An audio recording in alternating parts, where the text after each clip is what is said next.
Going deeper, folks. It is week 2 of Living According to God's Call, and I thought I'd begin with a question.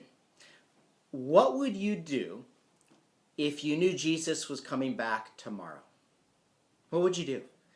Would you pray, gather with your family, pull people together, maybe have a worship service or a prayer meeting here at church? What would you do? It's interesting, somebody asked Martin Luther, the great reformer, this question. And his response was absolutely astonishing. Without missing a beat, he said, "I'd plant a tree." He was asked, what would you do if Jesus was coming back tomorrow? And he said, well, I'd plant a tree. Now, what did Martin Luther understand about the world to come and the significance of the work that we do in this world if his response was, I'd plant a tree? I think first thing he understood is that the world to come is a physical world. It's not one in which everything's simply going to be destroyed and we're going to float around in spiritual bodies. It's a physical world, this world in fact, and we will have physical bodies. He knew, as the scriptures teach, that God will take this world. This is what the Apostle Paul talks about in Romans 8. He'll take this world and he'll free it from its corruption and its bondage to decay. And he'll renew it and he'll heal it and he'll restore it. That's the world that awaits us. And secondly, he knew that in some mysterious way that we don't fully understand, that the scriptures teach, the work that we do in this world for the glory of God will be preserved in the world to come. And so he can say, well, I would plant a tree, knowing that that act of beauty will in some way be preserved by God in the world to come. And maybe it's going to be a far more glorious tree, one like the psalmist says in Psalm 96, will clap its hands at the return of Jesus Christ. See, Martin Luther understands that the work we do here and now in partnership with God, the work that we do here and now, that is work that is redeeming and healing and restoring work, will be preserved by God and carried forward into the renewed creation that is awaiting us. Now, if we get that, it has radical implications for the importance of the work that we do on a daily basis. When we choose in our daily lives to partner with God in his healing, restoring, renewing, freeing work in this world, that's work that he preserves for eternity. Man, what incredible importance for the things that we do.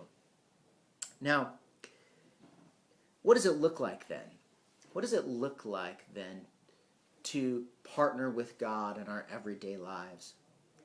Well, I think N.T. Wright gives us a really helpful analogy. Well, what can we do to play our part in the present well? Well, think of this world and the history of this world as a script that God is writing, a drama.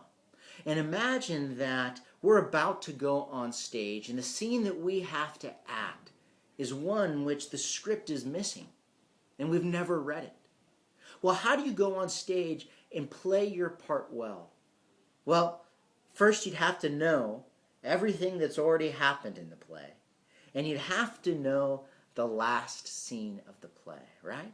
If you know those two things, and if you've really dwelled in that play, you've dwelled in that script, and you know your character well, you know what the story is about, there's a far better chance you'll be able to walk out on stage and improvise your part in a way that's consistent with the script.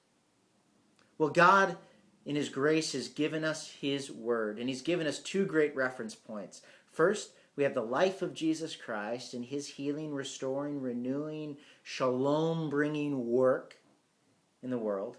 And then we have the reference point of the new creation, what lies ahead. And as we look to what's come before us in the life of Jesus, and as we look to what awaits, we begin to get a clearer idea of what it looks like to partner with God in our daily lives in the present. That's the first thing. And the second thing is it really helps to develop an ear for the script prompter.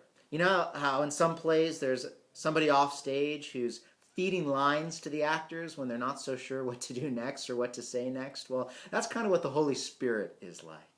And when in our lives we develop an ear to listen to God's calling, to listen to the guidance of the Holy Spirit in our daily lives, more and more we play our part well, living everyday life at work, at home, at church, at play, for the glory of God and for the joy He desires for us.